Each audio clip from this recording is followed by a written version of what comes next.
जय माता दी। आप सभी को महाअष्टमी की हार्दिक शुभकामनाएं। माँ महागौरी आप सभी के व्रत, उपवास, पूजा पाठ स्वीकार करें और आप सभी की मनोकामनाएं पूर्ण करें। आज सुनिए माँ महागौरी की संपूर्ण व्रत कथा। जानेंगे पूजन मंत्र, श्री दुर्गा चालीसा पाठ और सबसे अंत में की जाने वाली आरती और क्षमा याचना के बारे में। नवरात्रि की अष्टमी तिथि माँ भगवती के माँ महागौरी रूप को समर्पित होती है। इस दिन विधि विधान से सुबह के समय माँ महागौरी की पूजा की जाती है और जिन भक्तों के यहाँ आज के दिन कन्या पूजन होता हो, उनके यहाँ सुबह विधि विधान से पूजा अर्चना करके, हवन करके फिर कन्या पूजन किया जाता है।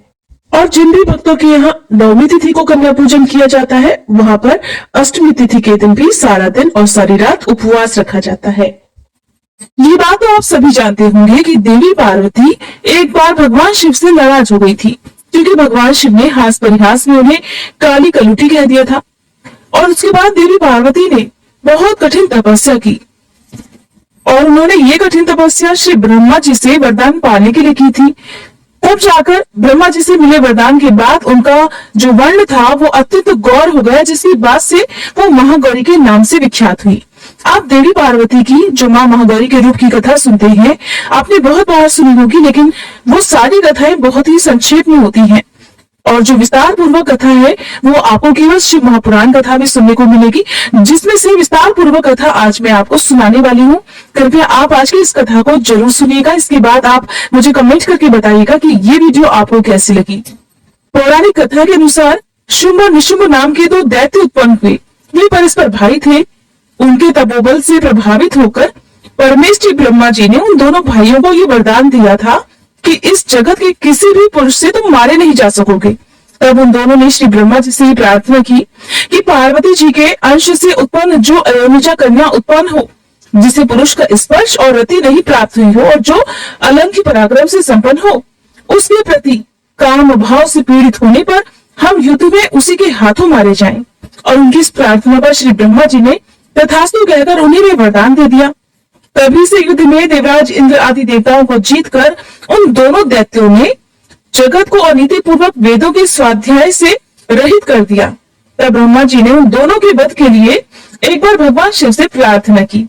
ब्रह्मा जी कहने लगे, हे प्रभु, हे भोलेनाथ, आप एकांत में देवी की निंदा करके जैसे भी हो सके उन्हें क्रोध दिलाइए और उनके रूप रंग की निंदा से उत्पन्न हुई काम भाव से रहित कुमारी स्वरूपा शक्ति को निशुंभ और शुंभ के वध के लिए देवताओं को अर्पित कीजिए। श्री ब्रह्मा जी के इस प्रकार प्रार्थना करने पर भगवान शिव ने एकांत में ले जाकर देवी पार्वती की निंदा सी करते हुए मुस्कुराकर कहा कि देवी, तुम तो काली हो।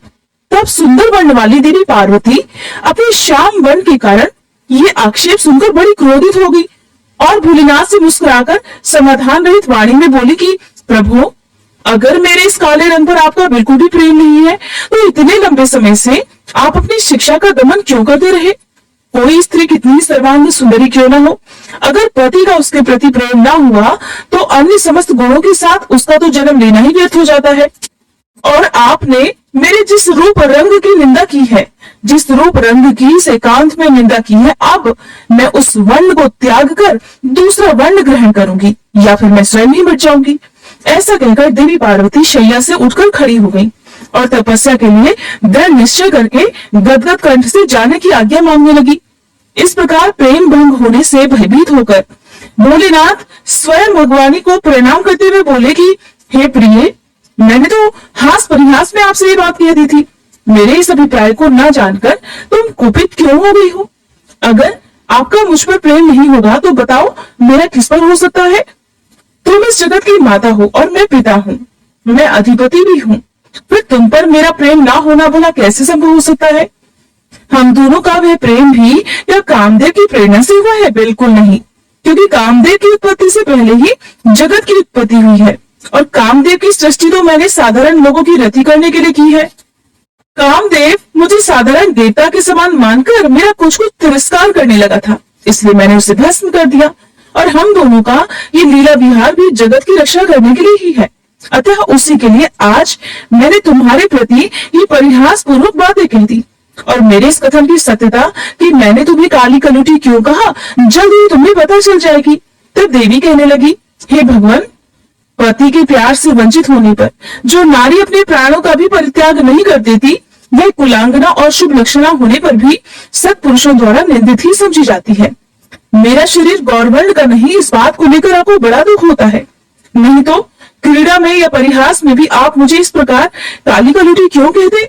मेरा कालापन आपको प्रिय नहीं है और इसलिए अब यह सत्पुरुषों द्वारा भी निंदित है।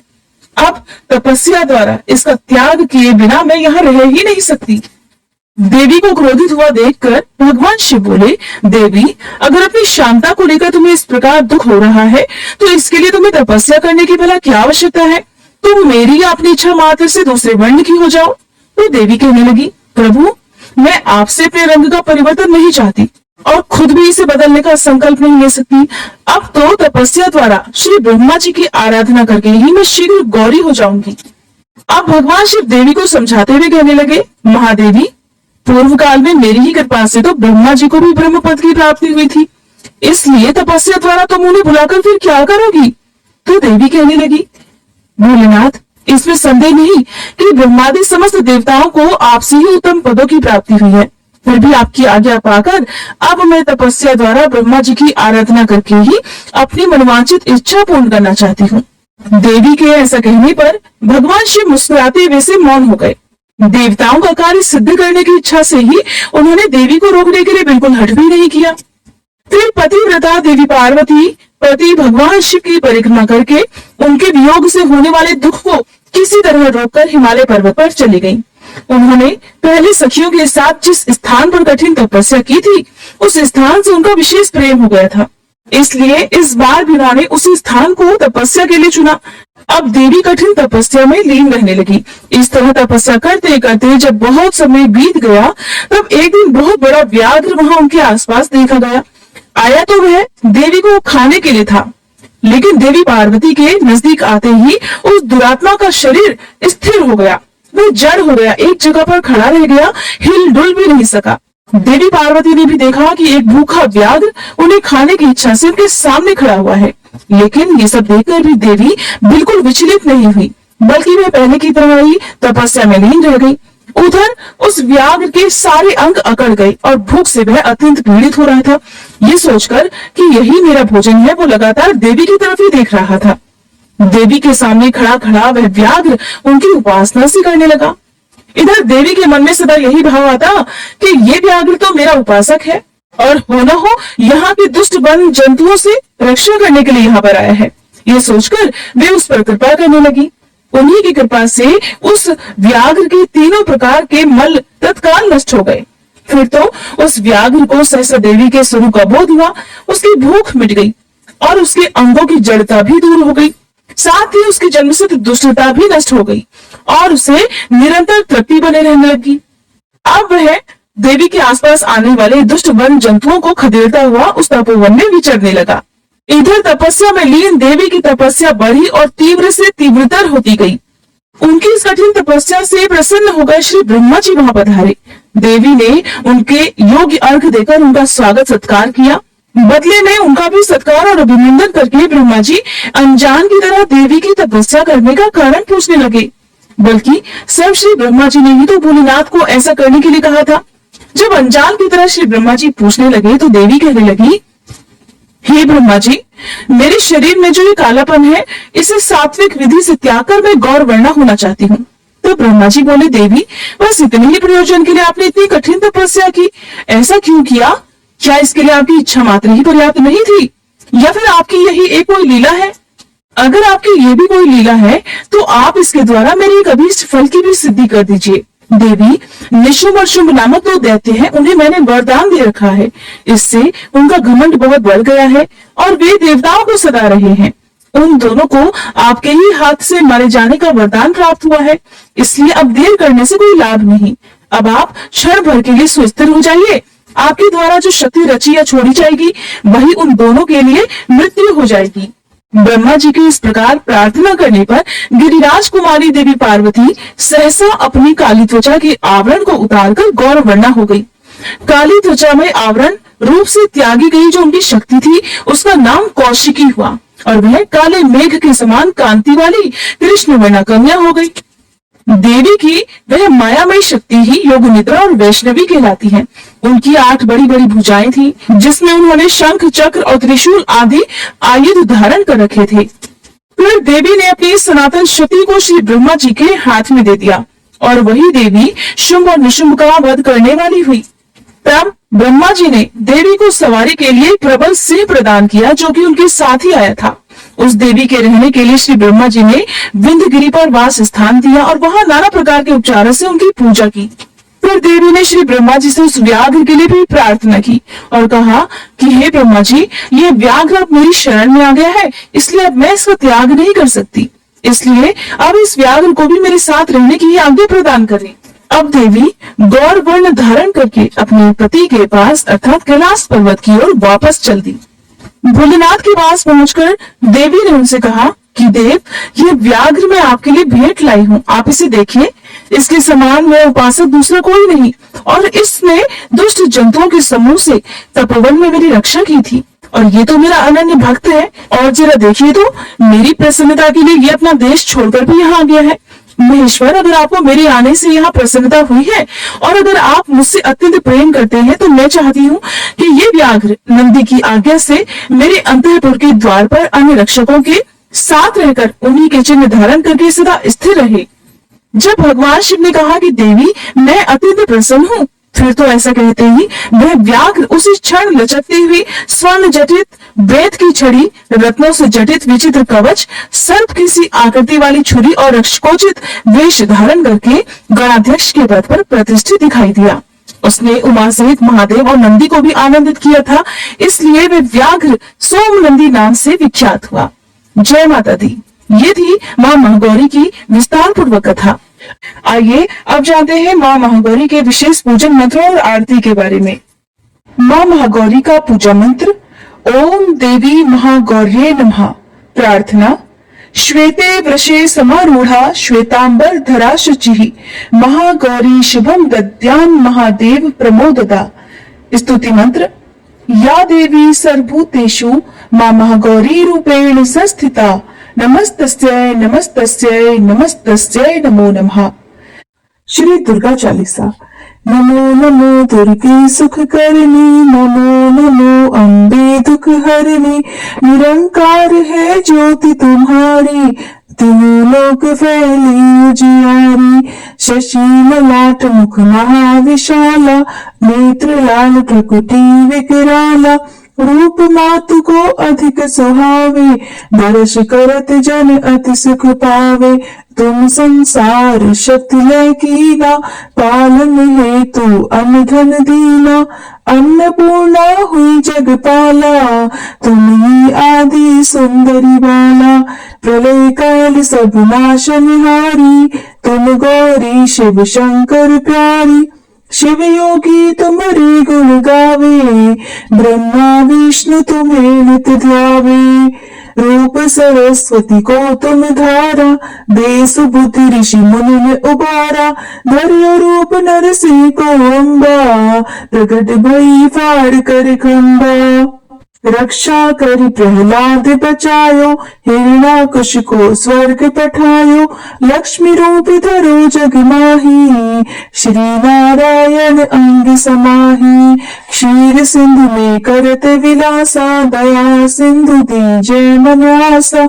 हिंगलाज में तुम ही भवानी, महिमा अमित न जात बखानी। मातंगी और धूमावती माता, भुवनेश्वरी बगला सुखदाता। श्री भैरव तारा जगतारिणी, छिन्न बाल भव दुख निवारिणी। के हरि वाहन सोह भवानी, लांगुर वीर चलत अगवानी। कर में खप्पर खड्ग विराजे, चाकू देख काल डर भाजे। सोहे अस्त्र और त्रिशूला, जाते उठत शत्रु ही शूला। नगर कोटि में तुम ही विराजत, तिहु लोक में डंका बाजत। शुंभ निशुंभ दानव तुम मारे, रक्त बीज शंखन संहारे। महिषासुर नृप अति अभिमानी, जय अगबार मही अकुलानी। रूप कराल कालिका धारा, सेन सहित तुम तिहि संहारा। परिगाण संतन पर जब जब, भई सहाय मातु तुम तब तब। अमरपुरी अरबा सब लोका, तब महिमा सब रहे अशोका। ज्वाला में है ज्योति तुम्हारी, तुम्हें सदा पूजे नर नारी। प्रेम भक्ति से जो जस गावे, दुख दारिद्र निकट नहीं आवे। ध्यावे तुम्हें जो नर मन लाई, जन्म मरणता को छुट जाई। जोगी सुर मुनि कहत पुकारी, योग न हो बिन शक्ति तुम्हारी। शंकर आज रज तप कीनो, काम अरु क्रोध जीत सब लीनो। निश दिन ध्यान धरो शंकर को, काहू काल नहीं सुमिरो तुमको।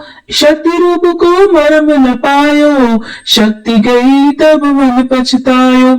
शरणागत हुई कीर्ति बखानी, जय जय जय जगदम्ब भवानी।